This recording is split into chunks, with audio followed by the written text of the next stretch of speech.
Hi, it's Maria from Still Dreaming Homestead, and I'm back with a new book in the series of the DJ Dillon series.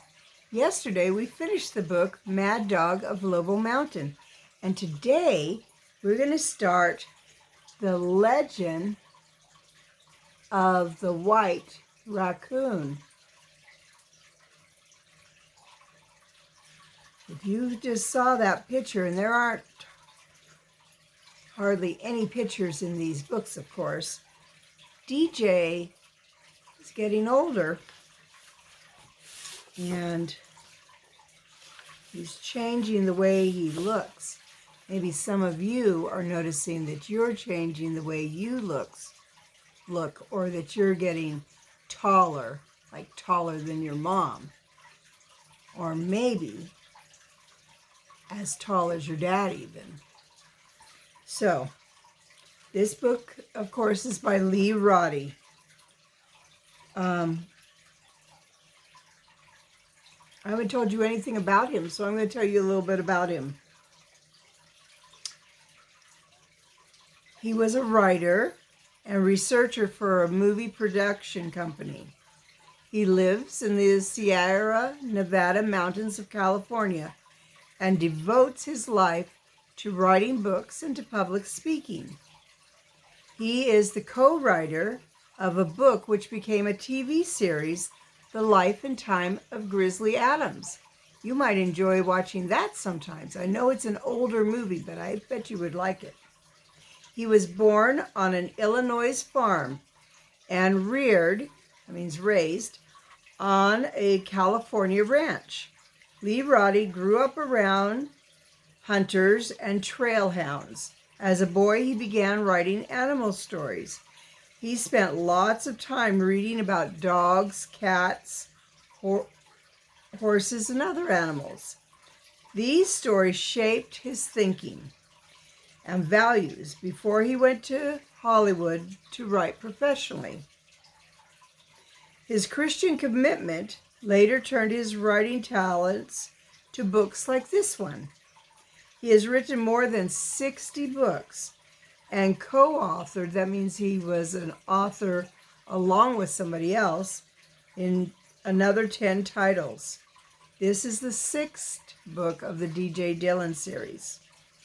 So, 60 books. Wow, I didn't even know that. I'll have to see if I can find more of these another time because I've really enjoyed this series. It's the only one I knew about. So, we're going to start with chapter 1 of The Legend of the White Raccoon, the Mysterious Stranger. It did seem like the kind of night that would plunge DJ into terrible danger. He and his best friend, Alfred Milford, were just out hunting without weapons when it started. The full moon of early November shone coldly down from the rugged granite peaks of California's Sierra Nevada mountains. Devil's Slide Canyon was filled with spooky shadows. The boy ran along the narrow deer trail that followed the bank of Mad River. The boys were following the distant sound of their dogs. They just struck a game trail and were making the mountains echo with their deep voices. Oh, their voices of the dogs are very deep. As the friends rounded a small rock cropping, they heard a strange sound just ahead. Both boys slid to a stop on the fallen pine needles and oak leaves. What was that? DJ demanded, trying to control his breathing so that he could hear better. He flipped his 5-cell flashlight powerful beam around. I don't know, DJ Alfred admitted. He used his right thumb to push up his thick glasses that slid down his nose. He turned in his boot tracks, flicking his 3-cell flashlight over the dense underbrush. The light showed only stately ponderosa pine trees, a couple of sugar pines, and a huge black oak with golden leaves. The boy's breath made little puffy explosions in the crisp air. It was so cold, it looked like, I used to call it smoke. An owl whirled by on silent wings, then screeched just above the boys' heads. Instinctively, both boys ducked. "Wow!" DJ exclaimed, catching the big bird for a moment in his flashlight beam. "It sounded like he was going to land on my cap." Alfred leaned against a huge fallen Douglas fir and clutched his side. "Owls won't hurt you." "Guess that's what we heard. Boy, my side aches from running so hard." DJ forgot about the strange sound. "What do you suppose Hero and Bugler are chasing?" he asked, cocking his head to hear better. Alfred unbuttoned an old navy pea coat his father had picked up at a thrift shop someplace. "Doesn't matter, we're not going to take anything. Just have fun." "Yeah," DJ agreed, sitting on the fallen log beside his friend. DJ brushed his yellowish hair away from his blue eyes. He had hunted with a gun until Kathy's stag moved to Stony Ridge. She didn't like any wild creature hurt, and slowly DJ had given up hunting like other mountain boys. Alfred just liked to be with DJ, so it didn't matter if neither boy carried a weapon. A rifle safety clicked into place. DJ and Alfred leaped up, flipping their flashlight into the brush beside the river. DJ's heart leapt into a panicky gallop. A strange kid stood blinking in the flashlight's beams. DJ and Alfred knew everyone in this part of the mountains, but not this boy. He was about 13, the same as DJ. But this stranger was more solidly built than DJ. The newcomer had long, straight black hair that hadn't been cut in a couple years. The hair fell from under his long-billed cap. An old miner's carbine lamp glistened copper-colored above his forehead. So that would be a special light that would be on a cap. The boy wore faded and patched overalls and knee-length laced boots. "Did you see him?" the boy almost asked in a whisper. He moved forward, an old single-shot .22 rifle cradled in his arms. He used his right hand to shade his eyes from the flashlight. "See who?" DJ asked, feeling his heart lowering down. Neither me nor Alfred has even sensed that this stranger was anywhere near. "The white coon," the boy said as he swung his head off to the right and motioned with his right hand. "He was right there on that bull pine." "White coon?" DJ asked, flashing his light around the area where the kid had pointed. "You mean a raccoon? A ringtail?" "Yes, except he was white." Kid's voice was almost a whisper. "Pure white. Didn't you see him?" DJ and Alfred exchanged glances. They both picked up their flashlights and flicked them around the conifers, but there was no reflected eye from the animal. There was no sound except the river flowing over a riffle and a slight sigh as the night winds played through the needles at the very tops of the trees. Far away, DJ could hear his dog, Hero, and Alfred's hound warming up a trail. For a long moment, none of the three boys said anything. They turned their eyes upward, following the flashlight beams from limb to limb. Slowly, the lights moved down to the brush and then to the river a few feet away. Ghost-like fog vapors rose from the backwaters of Mad River. The mountain air was sharp at the 3,500-foot elevation, and sound carried well. Yet, a moment ago, DJ wouldn't have guessed there was another person in this whole canyon. Not another single person. The strange boy turned to look at DJ and Alfred. Sky will have to have that white coon. DJ saw the stranger's eyes were very pale blue. He rubbed his right hand across his nose. The stranger's forehead was wide under the miner's cap. The kid went on, I know you'll want that coon too, but he'll whip me good if anybody takes him except me. Except me and him. DJ asked, Who's Sky? He's the man I live with. Real name's Skyver Durant Skyver, but he's called Sky. Oh, real name's Skyver. Durant Skyver, but he's called Sky.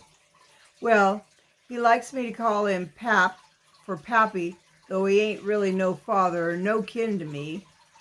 The boy glanced off into the dense trees. DJ automatically flipped his light that way. The deer trail showed through the underbrush by the river. The stranger continued, but he makes me call him Pap in front of people. I do too, because he's a mean one to fight and whips me purely good now and then when he's mad. I sure hope you uns know I'd take it kindly if you didn't beat me to catching that there white coon. DJ hadn't heard a kid talk that way that the boy was talking in a long time. Some of the older folks in town did talk that way. A few of the younger loggers and mountain people around Stony Ridge also talked from different than what teachers told them was proper. And not quite like this kid. DJ asked, You new around here? The strange kid started to nod, but Alfred interrupted. What about the white coon? I've heard the legend, of course, but I've always thought it was just a story. You sure you saw him? Sure did. Stranger turned his head. Right over yonder. Plain as day, as white as could be. Got me so excited, I like to quit breathing. Heard near. Then I heard you two coming, so I turned off my lamp and hid. Sky didn't cotton much to me talking to strangers. Hey! A man's voice exploded from the darkness behind DJ's like bellows from an angry bull. Who are you kids? What are you doing bothering my boy? The man came out of the night without a sound, his feet making no noise on the fallen leaves and pine needles. DJ swallowed hard and turned to Alfred, automatically swinging up their flashlights. Get them lights off me! The voice hit from the night, hard as a pick handle. DJ and Alfred obeyed. It took a moment for their eyes to adjust to the night. There was enough moonlight that DJ could see the man moving toward them from a stand of young ponderosas. He wasn't as big as Brother Paul, Stony Ridge's lay preacher, but this man was big. He looked to DJ as if part of the night had broken off and was walking toward him. The strange kid spoke softly. I'm sorry, Pap, but I seen the white coon and we just stopped to... Shut up, Cletus. The man's voice was so strong it echoed off the mountains. Now you two kids, hear me and hear me good. I keep my boy to home, and I don't want your dad, and I want your dads to do the same, you hear? DJ managed to swallow hard and replied weakly, Yes. Alfred echoed the same word, adding softly, Sir. The voice cracked again. I catch you hanging around this boy of mine again, and you'll wish you were never born. Now get! DJ and Alfred backed a few steps, then turned and snapped their lights on. The man's always angry voice hit them from behind. Get, I say! The two friends bolted into the night, back the way they had come. Their dogs forgotten. But behind them, they heard a sharp slap and a cry from the kid. "Don't, Pap! I didn't do nothing." "You talk too much." Then the voices were drowned out by the river gushing over the boulders. DJ felt tears in his eyes as he ran. He wasn't sure if it was from fear, now turning to anger, or if it was from the cold wind slicing through the canyon. Alfred puffed. "That makes me mad. Who's he think he is anyway?" DJ didn't answer. He kept running through the brush, following a faint deer trail by flashlight. But in that moment, DJ hoped he would never run into that man again, whoever he was. DJ also knew something else. He turned to glance at his friend. "No matter if it's the last thing we ever do, Alfred, we've got to find that white coon before that man does." Alfred groaned. "Ugh, I wish you hadn't said it that way." DJ barely whispered his thoughts. "Me too." Wow, that was a quick first chapter, but we're done for now, and looks like this is going to be quite an adventure. Hope you enjoy it, and I just want to say I love you. I really do. But more importantly, God loves you, and He always will. So I want to pray blessings on you and yours, in your house, out of your house, in the day and in the night. And whatever you do, you keep dreaming. Bye-bye.